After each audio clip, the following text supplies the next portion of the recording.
Hello, Jaci Varnell here. I'm a licensed professional counselor located here in McKinney.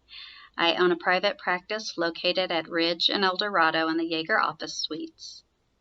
I work with a variety of issues, including anxiety, depression, PTSD, abuse, both physical and sexual, body-focused repetitive disorders, including hair pulling, skin picking, nail biting. I am LGBTQ affirming, and I work with children, adolescents, adults, and I accept some insurance plans. All right. Now, today's topic will be, that I'm very excited to talk about, is coping with stress in front of your children in the midst of parenting, homeschooling, maintaining a relationship, and during all that's going on in our environment. And the crux of it is, how do we find peace? So I was excited to get to speak on this because this topic is huge in our lives right now. When they first approached me about talking about this, the pandemic had just begun and everybody had just begun to stay at home. And it was important then.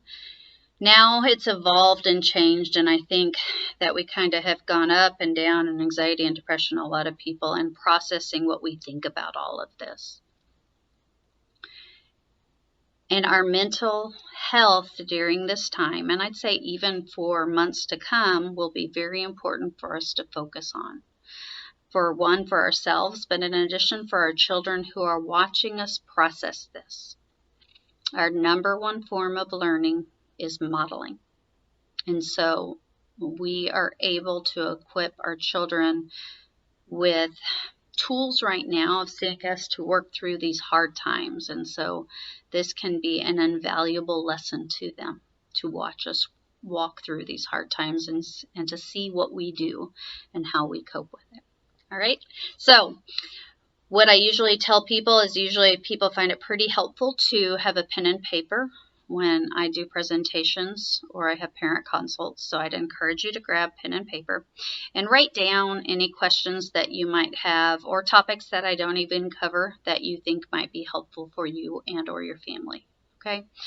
And I'll be focusing primarily on parents and helping them to find peace while they're juggling all of these things. But in addition, I usually touch a little bit on relationships, a little bit on what can help your kids. So if you don't have a pen and paper, please go grab it. All right. So right now, I'd say at the beginning of this pandemic, we were thrown into kind of like a wave in the ocean, and it's starting to crash. Most people kind of felt like that, where it just kind of curves over and hits and you see all the foam, and that's what a lot of us felt like. We were in that wave being tumbled over with our kids. And if you had little ones, even if you didn't have homework being sent home and you didn't have all the Zoom calls and all of the parades and all of the pickups and figuring out how do we navigate our grief, how do we figure out how to help our children maintain our marriages and complete all of the homework assignments, we still, even if it was little ones at home, little ones are hard, and we're trying to navigate keeping them safe. I watch some people even go through pregnancies through this, and their anxiety rise on how do I keep this newborn safe and go visit the doctor and do these doctor appointments. And then when you have toddlers at home, they're constantly on the ground. How do we keep everything clean? Stay-at-home parents are navigating. Normally I am trying to keep these little humans alive and safe and entertained, and now we have no social. And I have no social, and it's hard enough to be at home and provide that. Now I don't ever leave. And then you have parents who have elementary, middle school, and high schoolers, and we're figuring out how do we know what the assignments are, how do we navigate these really fun Zoom calls, and how do we keep kids engaged on this screen, which some of them did great, but a lot of them, that was a lot of headaches. And then if you have any kids with special needs, watching them not have those needs answered, or have, there were a lot of speech therapy, but like let's say they needed occupation therapy, or they were special education, or your child is on the spectrum, watching them hurt because they weren't receiving that special education that they normally do, or a heavier emotional diagnosis, and them walking down this path and you trying to navigate, how do I help them? And then also release all your frustration. And in addition, we went through, a lot of us, stages of grief, and we're still going through it, on seniors not getting to graduate, kindergartners not graduating to the next year, preschoolers not graduating. And those are small things, but they're also timekeepers for us. And so we grieved not having the end of these years. And even if it was just kind of second grade or fourth grade or fifth grade, we still grieved not being, our kids not seeing their friends, or us not having our routine, the carpool, dropping kids off, which is nice sometimes. So that's a lot of stress. And now we're in a different spot. A lot of us have gotten our bearing a little bit with, how do we get groceries? How do we keep it safe? What's our routine with wiping down things or wearing masks? And so anxiety for a lot of people isn't up here, but we still have some anxiety and depression hanging out kind of down here, and then uncertainty about the future. All right. So how do we find peace? I keep repeating that question, and you keep thinking, yes, please just tell me. I need to know how to do this. So a great way to frame this is to think, I can't get to Disney World without directions, or at least most of us can't. And what I mean by that is, if we don't have a plan, if we don't have directions, we usually don't end up where we want to be. We'll end up at NASA, or we'll end up at Six Flags, which cool, but it's not exactly where we wanted to be. Our goal was Disney World. So we need to know what we want.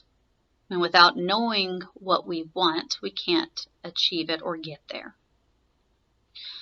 So to start off with, before we can figure out what we want, we need to know when there's a problem. We need to know when to raise a little bit of a flag. When is our stress level up? All right. And right now, this is pretty easy for most people. Everybody's going, let me raise my flag. There's a problem. I'm at home all the time. And I know that everybody's in varying levels, and some of you are going out some of you are going out all the time, and some of us are still on complete lockdown if you have bigger medical issues, or you're just being cautious, okay? And so we've got to figure out how to navigate that. So before we've got to figure out what we need, we've got to figure out when, whoa, wait a second, my stress level is a little bit high, or my kids, or in my relationships, it's high. So it's flagging that there's a problem, okay? So I'm a big advocate for scales, all right? So if you have your pen and paper, this is where I'd like for you to draw this scale. And if we have the ability to, in a few moments, to pause the video, this is where I'd like for you to complete your own scale, all right? Awareness is one of the #1 tools we have in our toolbox to allow us to know what we need to do. Okay, so if you were to draw, and I hope this is pretty clear, a 0 to 10 scale, with 10 being super stressed out and 0 being greatest day ever, I'm prancing through a field picking flowers, how would you display your stress 0 to 10? So go ahead and make that scale. And over on this side, you'll have an arrow going down, or it'll be a line with arrows pointing down on this side, okay? And so if I were to make this for myself, for example, I would put, for best day ever, I'm usually, one way I would display it is I'm pretty darn talkative. And then in addition, I usually want to be around people. So at the minimum, I would probably call a friend or invite my kids down to talk to me or hang out or say, hey, let's go for a walk. But majority of the time, I'm going to want to go do something pre-pandemic. And so I'm having a really good day down here. I like to do the top and the bottom. Usually that's easiest for me, and then filling these in the middle, but there's no wrong way to do this, okay?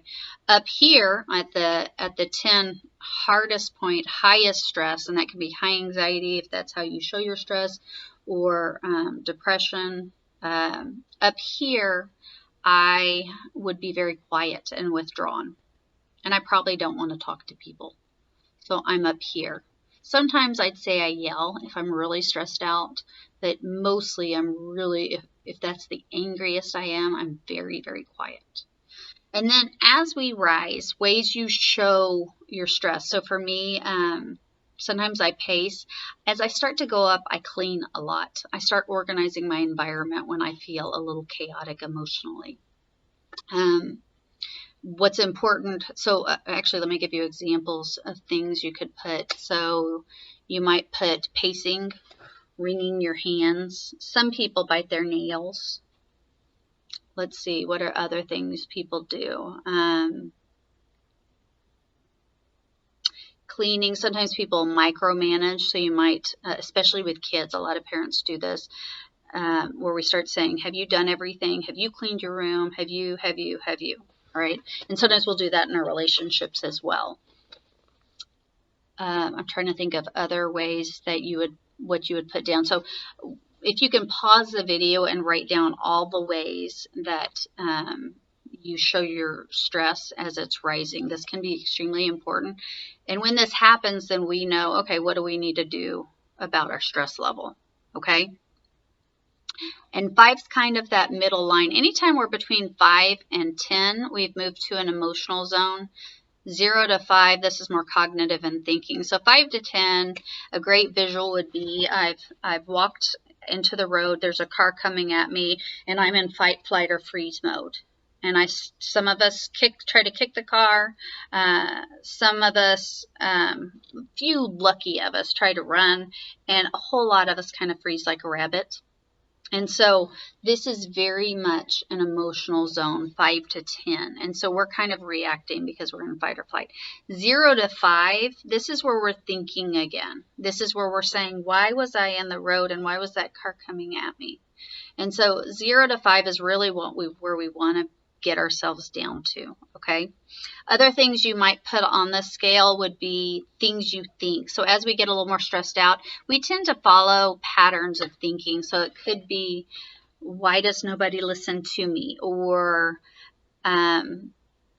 nobody's listening to me. Or I'm no good. Or I'm bad at everything. Everybody's stupid. A lot of times we use that everybody, no one, or we refer to ourselves as a whole, okay? If you can't think of what you say to yourself, just keep your list, and later when you start identifying, then you can write it down. And also, even if you just put a few things on this list on the way you display it, that's okay. Over time, I want you to add to it. And the reason this is important is because the more we're aware of when we're getting stressed out, then we can do something about it in order to find our peace, okay? So if I am starting to rise and I organize things, which is how I know I'm getting stressed out, or I start pacing, I also talk faster. So I become quiet, but then sometimes right around here, I might talk a little bit more. But then up here, I definitely become quiet. So getting quiet, I would know is my cue. And then sometimes if I'm talking a little faster, that would also be my little red flag that I'm getting stressed out. So if that's happening, then I go, oh, wait a second. I need to do something about this, okay? So again, if you haven't filled this out, go fill this out right now or do it a little bit later on. And this would be a great activity, a family activity to do, because the more you are aware of your flags, and usually family members can help you out and see things that you can't see. So my husband probably could say, hey, this is also what you do. And it's not a time to fight or argue about it. But if I'm talking to a parent, they usually notice something for a child. And I've also had children or teens be able to tell a parent, you also do this, or you might start twirling your hair, or you usually name 5 things I need to do as a child. So asking a family member can be helpful. And this isn't, again, you do this. I don't want there to be arguments over this, but this is more of just kind of lighthearted. Let's identify what's on our scale. And the more we teach and share it, then it's not something to be ashamed of, but hey, that's my flag that I'm getting up there.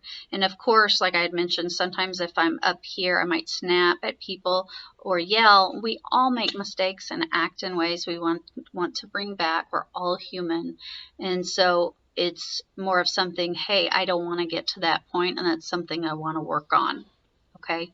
And I'm a huge advocate for letting kids know we all mess up at times. And what's important is to acknowledge it so we can do something about it, okay? And the more we can talk about our flaws and the way we display stress, our kids start to recognize that as well, okay? And we can do this in our relationships with our partners. We can do this with our kids.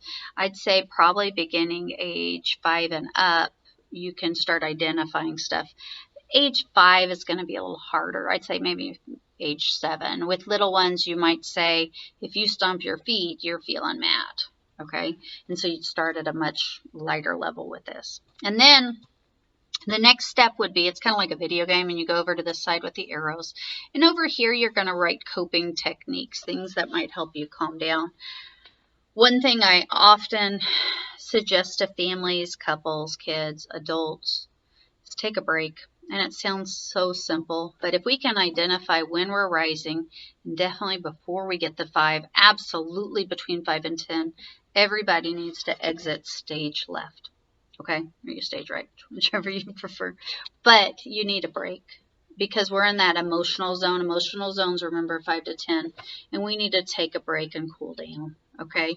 And it's a great example to kids to say, hey guys, and family meetings, I would say they should be a part of every household where you once a week, and you can start this at a very young age and set the stage for later on, but let's have a family meeting. And who wants to talk about something that's frustrating? And I would set a family rule that anybody can ask for a break, but they have to name a time to return. Okay? And smart kiddos will do it when they're in trouble to delay the talk. But yeah, and you want smart kids. It's just frustrating sometimes. But you want them to be able to go cool down. And so that could be where you're having a talk about them not doing chores, or they're frustrated with homework, which I don't know who wasn't frustrated with homework this spring. And they say, can I have a break? Can I come back in 10 minutes? Or can I have 15 minutes? Or if y'all are having an argument or you're not coming to terms on something you're talking about, can we talk about this again after dinner? I need to cool down. And so that break allows you to go, okay, I'm going to exit over here. And I know I need to exit over there because I'm arguing or I'm snapping or I'm wringing my hands. And then I'm going to do something to get down here. Okay? So invaluable to take those breaks. Okay? And now what do you do when you're taking that break? And by the way, one thing is important. I wouldn't tell your partner. You can do it with your child. But usually the wording I encourage is, hey, let's take a break, or I need a break. Definitely don't ever tell your partner you need a break, because that's going to turn into a bigger argument, okay? And if somebody asks for a break, your child or your partner, following them is not helpful, okay? Everybody needs a break at that moment. But you have to name a time to return, and your child needs to name a time to return, okay? So those family meetings are a wonderful time to say, hey, let's work out what's working in our family and what's not. And I encourage even little kids to say stuff, and they're going to say stuff that doesn't make sense to do. Like, I don't like that you give me a limit on electronics. And that's okay for them to say that. And then you say, okay, well, so you're frustrated with limits, and I'm trying to be a good parent. So what can we do about this? And so you're working together as a team. And the more and more a family's working as a team, then you reach the goals, and it takes away that resentment within the family. Okay? All right, so I'm going to go back. I got off on a little bit of a tangent. But so you've asked for a break, and you've gone over here. So it's very important for us to identify when we need to de-stress, when our children need to de-stress, so that we can circumvent it getting up to that 5 to 10, which often we see that in our spouses, and ourselves, and our kids. Okay? And the more and more you get it early, the more and more we can calm everything down prior to it getting to explosion time. All right? If you as a family talk about that, then you can pinpoint it a lot faster. And in fact, with kids, you could reflect that to them. I'm noticing that you're pacing, or you're twirling your hair, or you're wringing your hands. Let's take a break. And that allows them to get much farther, much faster in identifying their stress. Okay? Which, back to our topic, helps you achieve peace if they're not reaching that level. Okay? Another thing we do as parents is, as our kids go up on this scale, we tend to match them, or we go higher than them, which actually doesn't ever calm the situation down. It's a rarity, and I'll have people tell me, yeah, but if I yell, they stop. They might stop for that moment, but usually it eats them away a little bit. We're teaching through fear, and that's not what we want to do, and it lowers their self-esteem a little bit, and a lot of times you have an explosion later on, so that's not what we want to do. We want to react with calm, and in fact, if they're up here, we want to go lower, much lower, and then talk to them about what needs to be happening in that moment. Okay? So how do we know what we need for ourselves? And that's over here for calming. If it's our kids, we can usually identify that fairly easily. We know our kids. We can see it in them, what they need a good portion of the time. Your very active kids or ADHD kids, they usually need movement, and they need a lot of movement. And with us all at home, absolutely, movement's a big one for most of us. And so coming up with a whole jar of things that they can do, and I say that, it depends on their age. For younger kids, I would say put maybe 3 things and print it out, maybe even with pictures, and put it on their wall. And you can sometimes walk them through things that they do to calm down. As they get older, you can put more things on that list. And we would go through movement activities, we'd go through calming activities, and we would also go through inside and outside activities. And we live in Texas, so we need to have both, because it could be snowing or it could be 105 degrees. And so we need to have everything there for their options. Okay. Now for ourselves, it's important for us to look at all of our needs. And so now we have kind of our flags of how our stress level rises. And so then we need to know what we need to do to calm down. And most of us know in the moment what helps us to calm down. And they're very, very similar to our kids, be it exercise, be it talking to a friend, be it a hot shower. And 2 of the number 1 ways to break intense emotions, and if you're a worrier, you'll kind of know what I'm talking about, or high stress person, you'll know what I'm talking about, in that you can't get that thought out of your head, or that anxiety out of your head, would be short bouts of exercise, intense exercise. So you might go do sprints for 5 minutes, or push-ups for 5 minutes or sit-ups. And I know that doesn't sound fun, but if you've got this reel playing over and over in your head, that might be worth it to do that really fast. And I'm not even, sometimes I didn't even 5 minutes, but you're wanting short, intense exercise. And then the other thing that breaks us out is temperature. So you might do ice cubes in your hands, hold an ice cube to your face, or cold water on your face, and that breaks us out a good portion of the time out of intense emotion. Okay? And we know that social isolation causes more anxiety and depression.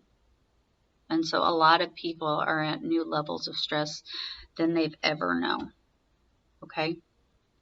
Now, you might be saying, okay, I got the parenting stuff under control. It's summer. I'm not even homeschooling right now. I know where my stress is, and I still feel really lost. I feel kind of upside down. And that piece you talked about, where is it? So there's another line of thinking that we need to attend to different areas in our life.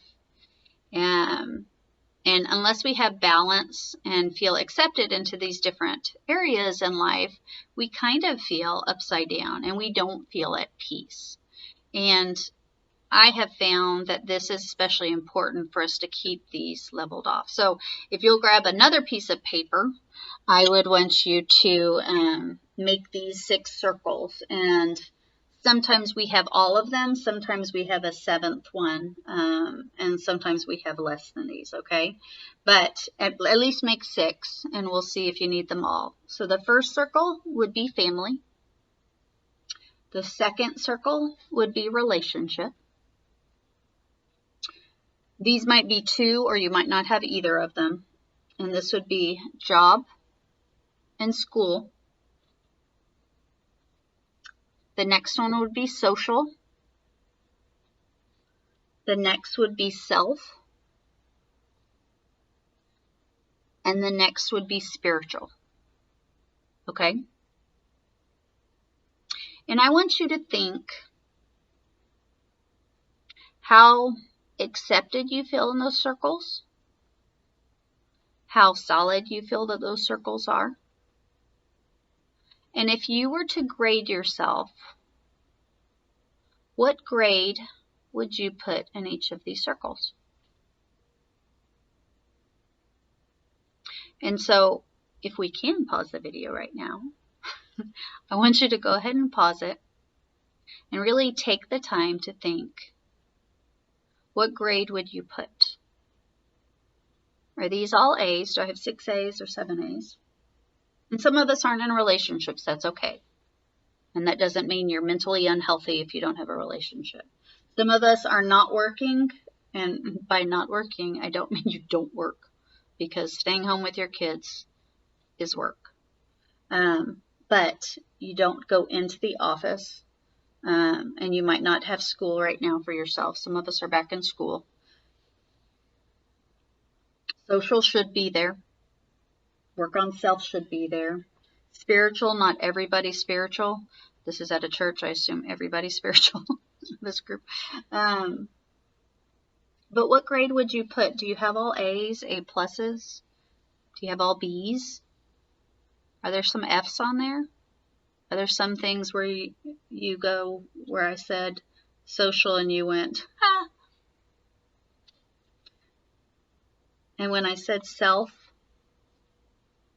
you at least get a little bit of credit because you're attending this, which is finding peace for yourself. Okay, so that's a little bit of work on yourself. Okay.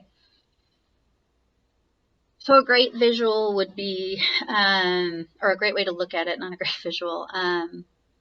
A lot of us knew somebody in school who, maybe high school, who, let's say, dated somebody. And when they started dating somebody, or every time they dated somebody, they stopped talking to any of their friends. Maybe they stopped going into work. Let's say they stopped talking to family, maybe didn't do their homework at school. And they were only invested in the person they dated. And so they were only focused on relationship. and they let family fall down to an F. And so really poor relationships. They let school drop down and maybe even jobs. So let's say they had another circle there. Social, not talking to their friends. And they definitely weren't working on themselves. Let's say they started to absorb the other person's personality. And so really the only circle, the only form of acceptance they had in life was that relationship. And when that happened, and this may not have happened to the person you knew or if you were that person, but what happens when the relationship failed? And some people, yeah, they went ahead and married that high school sweetheart. Majority of people only get married once, maybe twice in life, okay? So a lot of our relationships don't last. When that relationship ends and all of these other circles, I don't have any of them, usually that person's not doing very well in life and feels so helpless and lost because they only had one circle going. And they all kind of tie into each other. With that example, if I wasn't attending my job and if I wasn't working on school, then obviously it's going to create discord with my family and my parents. And so they all kind of tie into each other. But when we have a problem in one circle, we want to rely on these other circles, on these other areas of support. And that's really important to have a variety of areas of support so that when one is hurting a little bit, let's say it's dropped down to a B or a C, hopefully not a D or a F. I know with parenting, it's so easy for it to drop down because we've become so focused on our kids. But what we find is the more areas we have going, it actually builds up our parenting skills. Okay? And if you are sitting there thinking, I have no social, or I've lost connection with my church, or I haven't worked on me, it's not that you've failed. It means that life got busy. Okay? And definitely during this pandemic, this has happened to a lot of people. And so it's important for us to sit back and go, okay, wait a second, what's the problem? And this is usually a big part of it. Okay? And we can't make it to Disney World without directions. We need to know where to focus. Okay? So, if you have a low grade in one of these, I want you to make it one of your goals, one of your things to work on. And right now, although we're busy, and it just depends where your schedule is, a lot of us have kids at home, and it doesn't, if you have one child at home, that doesn't mean you have all the time in the world by any means. We all have different levels of busy. Okay, and one child can be extremely busy. But it's important, or let's say you have 5 kids at home. It's important to figure out what do I need to work on and then carve out that time to work on it. Okay, so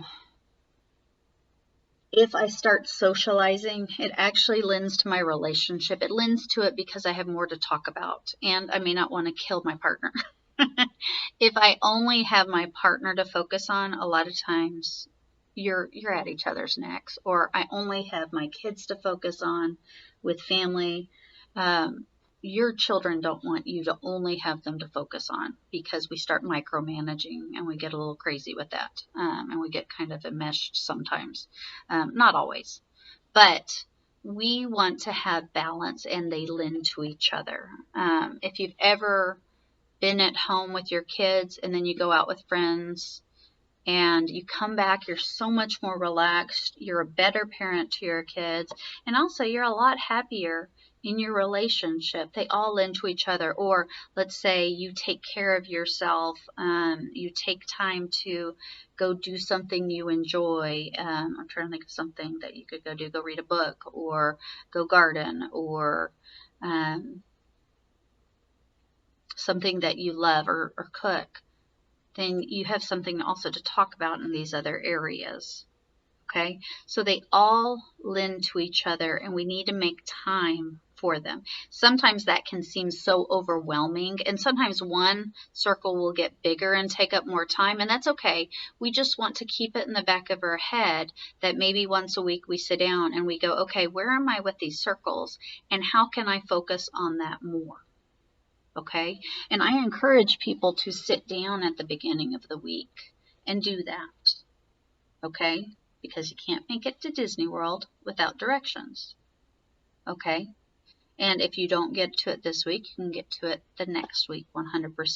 Now you might be saying, how can I work on self? I can't go out, depending on how much you're going out. But some of us are still totally home. How can I work on self? And socialization, even if you're going out, a lot of us are still social distancing. So how can I do that? And you've got to figure out creative ways to do that, okay? Be it building a separation divider and maybe meeting somebody between it, or if FaceTiming somebody is helpful to you. Some people it's not.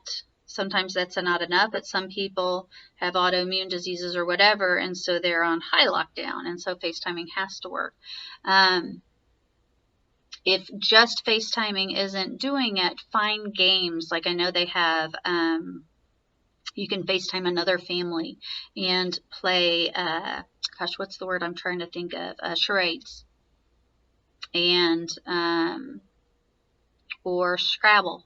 That come up with creative games. And sharing is caring. If you come up with an idea that's helpful to you, your children, or your family, and I'm saying that in a joking way, share it with people, because everybody is scrambling to make connections. And this is so important to make connections. Okay? Now, back to yourself. Work on yourself. When I say, hey, I want you to work on yourself, you go, I don't know what I would do, because you're so in the trenches with your kids, then you got to start exploring. And what I mean by that, and this is very normal for you to have this feeling. A lot of us get to the stage in our life and we're like, I don't know what I like. Or if I were to ask you, what's your hobby? A lot of people respond and go, I don't know. It's been so long since I've done anything for me. I have no idea. So very, very normal. And so that's when I want you to start thinking of anything that might be of a little bit of interest to you. And this is the time where I want you to set aside, even if it's 30 minutes a week, but set aside time to try out new things that you enjoy. If you go, oh, I know what it is, I love crafting, or I know what it is, I love golfing, or I know what it is, I love gardening, start doing it again. Carve out that time, even if it's 30 minutes a week, okay? Because having something to look forward to right now when we're in these situations is extremely important, even if it's 30 minutes of gardening, okay? If you can't think of anything, you can look back on things you used to like to do, but if you still are like, I have no idea what I want to do, Google it. Get on Pinterest. I want you to find things. Just Google hobbies or something fun to do, what to do when bored. And you'll get a list. And even if you're like, oh, that sounds weird or gross or silly, try it.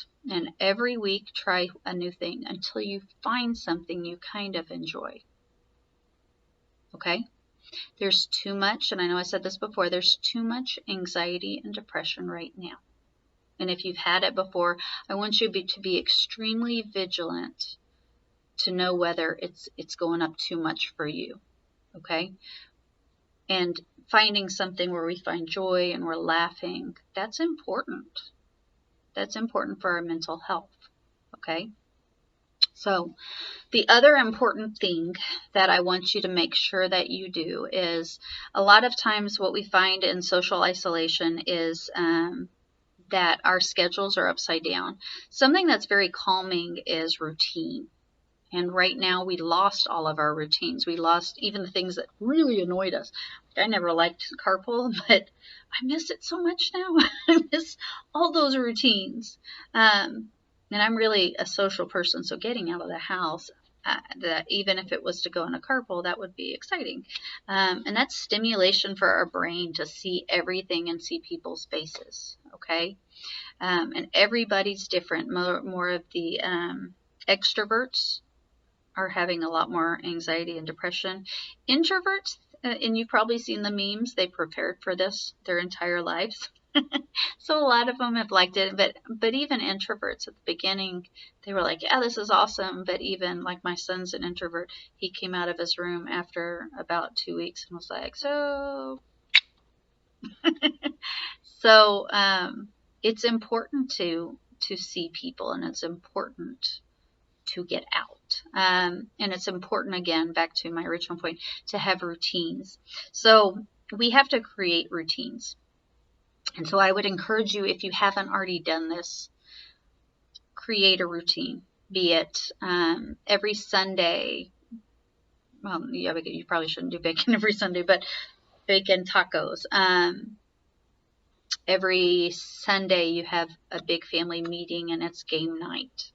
And you don't have to, when I say schedules and routines, you don't have to have everything laid out. Kids thrive off of schedules, and in fact, I encourage visuals for kids with schedules, just so they have kind of anchors in the day. So it could be lunches here, dinner's here, breakfast is here, and then we have free play for these 2 hours, craft time here, something. Just so they have some anchors, so they feel like they know what's going on, and then bedtime's here. And they can move a little bit, but we want to have anchors in our day. And having a little bit of a routine, for example, you and your partner go out in the backyard. I'll say morning now because the books are out now. Every morning, and have your coffee for 30 minutes. That starts a routine, okay? And for kids, so important to have that routine in place. Just a few things. And once school restarts, having a routine in place helps them to feel that security and that safety, okay? So much has changed in our world. It's helpful to know things, even if it's on a daily basis, that you can expect and count on. Okay. In addition to those schedules, I would encourage you to have that hobby or that one thing a week to look forward to. And you're going to have to sit down, like maybe on a Sunday night, to schedule it every single week. But having something to look forward to allows us to get kind of excited. In our normal weeks prior to all this, we didn't have to create something to look forward to. Sometimes we did, but there were just things that popped up. But now we have to create it because, again, we're going to be more at risk for anxiety and depression throughout all of this, as will our families, okay? I would sit down with your family and make a family goal with you and your kids on something to look forward to each week. And again, that could be family night. That could be we're going to make a new dessert. That could be we're all going to go to a bike ride at the end of the week on Friday. More long term, since we don't know when all of this is ending, look at things to look forward to. So, for example, in our family, we're going to do Christmas in July. So I'm putting one thing a month as well that's a little bit bigger. And we're going to just do the, I forget what it's called, but those goofy, you find something silly and goofy that you really don't want the gift, the gift exchange thing. And we're going to just pick up things from around the house and wrap them. And we're going to put the Christmas tree up for 2 weeks out of that month and play Christmas carols, make Christmas cookies. And that's going to be something to look forward to in July. So we don't have the things that we normally had to look forward to. So we have to create it. Okay. So I hope that this was helpful and that I made it a little lighthearted and fun because I know it's hard to sit for this long. So I want you, if you didn't have a chance to do it, I want you to work on this scale. In addition to make your circles and continue to stay focused on that, okay?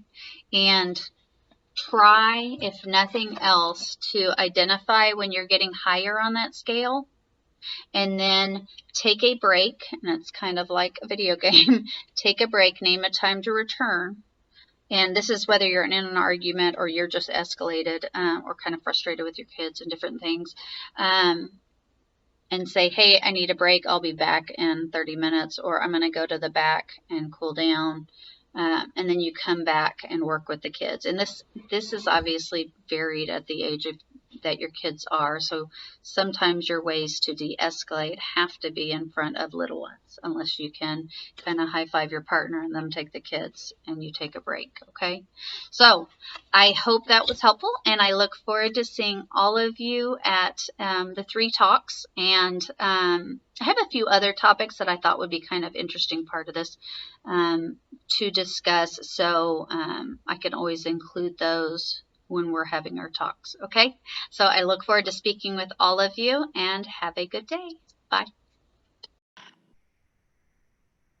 Hi, I'm Reverend Leslie Stewart of Resurrection Episcopal Church.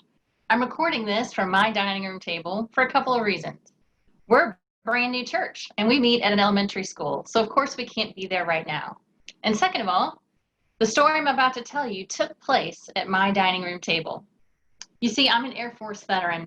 I did 6 years in special operations, and I spent the rest of my time flying jets. When I became a parent, I thought that was going to be easy compared to other missions I had faced, and I was completely wrong. Being a parent is the hardest thing I have ever done, especially when my son was small, and he needed so much from me. I was really struggling, and I didn't know why. I finally realized that I had PTSD, not unlike a lot of other people out there, which made it really hard for me to do a couple of things: to stay in the present moment, to manage my stress, and to emotionally attach to my child. I felt broken, like I didn't work right compared to the other parents, and I was tired and exhausted all the time. Even when I took a short break of time away, it didn't restore me. I described it to a friend this way: I am pouring out and pouring out and pouring out, and nothing ever fills me back up. She told me that there was one thing that had helped her, but that I wouldn't believe it if she told me. She said, instead of sleeping in as late as you can, what you need to do is get up an hour early and read your Bible. It sounded crazy, but I was desperate, and I decided that I'd give it a try. I got up an hour early the next day. I poured myself a cup of coffee, and I sat down at this dining table with a Bible. I didn't know what to study, so I just started with one of the books of the New Testament. And it helped. I felt a little bit better that day. And then a few mornings later, I read this from the book of Romans, chapter 5, verses 1 through 5. Therefore, since we are justified by faith, we have peace with God through our Lord Jesus Christ, through whom we have obtained access to his grace in which we stand. And we boast in our hope of sharing the glory of God. And not only that, but we also boast in our sufferings, knowing that suffering produces endurance, and endurance produces character, and character produces hope. And hope does not disappoint us, because God's love has been poured out into our hearts through the Holy Spirit that has been given to us. And that was a good word for me, because the Bible has something to say about suffering. It says that it can produce something.